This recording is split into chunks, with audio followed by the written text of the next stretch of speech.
Hello, we're now going to plant some Allium Christophii in a nice container for your patio or outside your back door for the spring. Allium Christophii is a very popular spring flowering bulb. As always with the bulb in a pot and anything in a pot, you need to cover the bottom of it with a crop to stop the compost from draining out.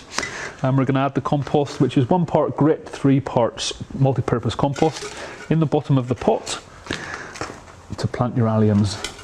Alliums, like all spring bulbs, need to be planted 3 times the depth of the bulb.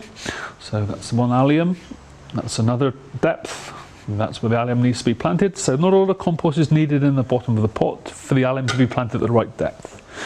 With all bulbs, the bulbs need to be planted 1 bulb distance apart. And these are quite tricky, so you need to ensure that they're up the right way. And that one there is the wrong way around. There it is. They're very similar in appearance, both the root and the shoot. So the Allium Christophii could be planted as so. And then we can cover these up with the multi-purpose compost and grit mixture, and we can put these straight outside, and before long you will see some shoots coming, perhaps around the Christmas time.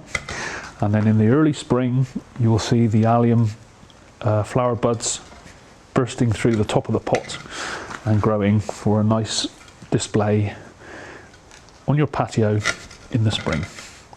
Allium Christophii in a pot.